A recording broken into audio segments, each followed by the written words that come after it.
I'm going to use a question from a reader to frame the topic I wanted to discuss for today.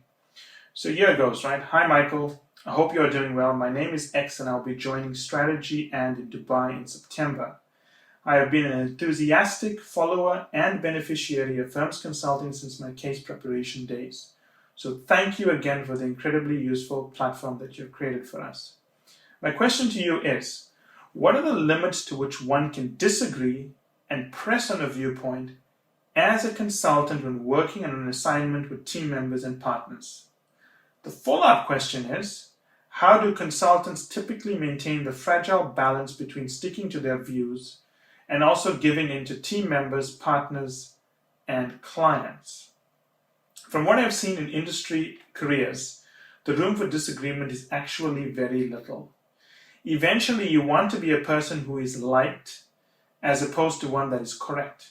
However, during my consulting preparation, I was told that when it comes to the consulting industry, it is important to hold fort, of course not for the things that are stupid, and show original thought and leadership despite popular opinion.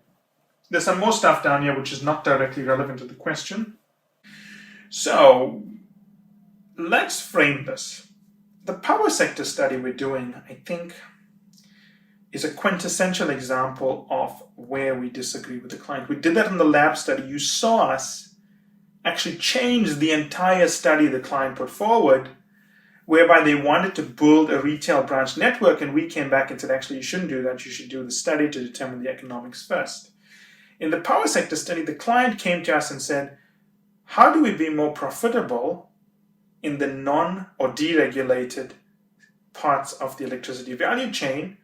And what you're going to see us do in this study is we're going to come to them and say, well, actually, we think you shouldn't be in the deregulated parts and you shouldn't exist as a separate company any longer. Now, clearly, there's going to be a lot of disagreement here because we're saying something that's counterintuitive and juxtaposed.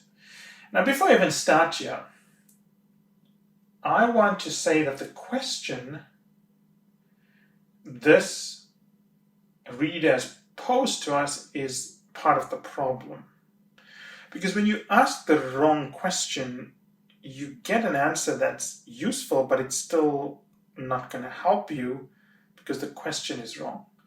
So the question the reader asks, what are the limits to which one can disagree and press on a viewpoint as a consultant when working on an assignment with team members and partners? Now, if you focus on that question, you're constantly thinking about disagreeing. And that's not what you need to be focusing on. You have to ask yourself, why are you disagreeing? You're disagreeing because you think to yourself, hey, there's a better way to help the client. So if there's a better way to help the client, I need to help the client do that. And it may mean me disagreeing with the team, but it's not the only way to get your team and the client to see a better way to help the client. So a better way to frame this would be, what is the best way to truly serve the needs of the client while minimizing overt disagreements?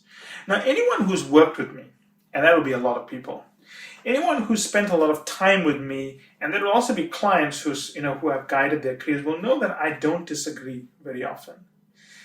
I have this very unusual style where I never seek out a disagreement, and it's known as my set no precedence for denial rule.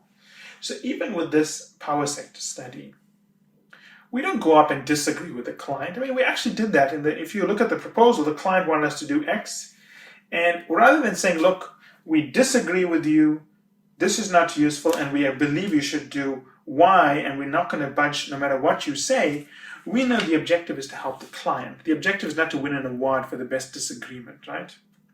So the way I do it is I say, okay, remember, the disagreement is not the goal here. You're trying to minimize the disagreement. So the first thing I would do is I would say, how does my proposed way best help the client solve this question they are trying to solve? And can I articulate that benefit? And I would be honest, I'm actually very good at that. When I was at the firm and I became actually associate principal, when I went all the way up to partner, I was a troubleshooter. And I wasn't a troubleshooter because I could identify problems. That was part of my charm, for lack of a better word. But the main reason is that I was not someone who would go in and say, okay, things are going wrong, let's bash some heads together, let's get everything. No, I would never do that. I had a very disarming way of getting clients to see things my way. And how did I do that? I'd get everyone together around the table and say, first, let's have some fun. Take everyone out for some beer, get them drunk, make them do embarrassing things, photograph it, and then blackmail them. No, I'm just kidding. What I used to do is I used to take them out, get them drunk, and build a relationship with them. I'm not saying you have to do that, but I'm saying you have to build a relationship with them because people don't listen to you unless they have some kind of bridge and want to listen to you. The next thing I would do is I'd get everyone together and say, okay, there's obviously disagreements about what needs to happen, and it will help us to remember why we are here. We're here to help the client do X. We're here to help this client figure out the best future for themselves, right? It doesn't matter whether you want to sell this nuclear power plant or you want to shut down this hydro plant. It's irrelevant. You can disagree as much as you want. Ask yourself this: does that action help the client achieve their goal? And if the answer is yes, don't worry about the disagreement. Think about how you can best explain the logic of why you want to be right. Because by its nature, when you start talking about disagreement, it's about someone being right and someone being wrong. And if you think about what I do, I'm never talking about why someone is wrong. I always ignore that side and say, look, this is what I'm thinking, and this is the logic. Do you agree with me? Then they'll say yes or no. If they say yes, I'll say, okay, I'm glad you said that, because one of the things I'm trying to do in my head is figure out how we can go down this path that you're proposing, because it's going to take us in a different direction from what I proposed. So my gut feel is maybe we should try my path, then try yours. What do you think? But you notice my style of communication is very, very non-threatening. I never go out to people and say, look, I'm a damn partner. I've done over 100 studies, you better listen to me. I don't do that. In fact, I don't even talk about my background because I believe my demonstrated competency would carry the day. So, the first thing you got to remember is that disagreement is wrong. If you want to disagree with someone, you're doing it all wrong. You shouldn't focus on that. You got to focus on saying, how do I build a very good argument for why my way will work? And how do I get them to understand that? How do I get people to understand why we're here, to compare the different parts and then analyze the different parts? And it may take more work, but it's always worked for me. I've never had a study that's gone terribly wrong. There's been studies where I'd want to forget about them. I probably never will, but I want to. But there's no study I would say, look, I did a miserable job here and the client shouldn't have paid us. And the reason for that is I always disagree with the client, but I don't disagree with them as a disagreement. Sometimes the client doesn't even know I'm disagreeing with them. Because I will get them to see my way, which is a better way to solve their problem, but I will avoid a disagreement. That's the key thing here. So reader who's joining Strategy and in Dubai in September, focus far less on the disagreement and holding your ground just because it sounds like you're a warrior princess or a warrior prince. But think about why you are there. You're there to help the client. If what you are recommending is a better way to help the client, then think of a way to explain that. Now, if you can explain it, but there's some practical reason why the team cannot go down your path, ask yourself, is the practical reason they're putting forward, reasonable? Or are they just being lazy?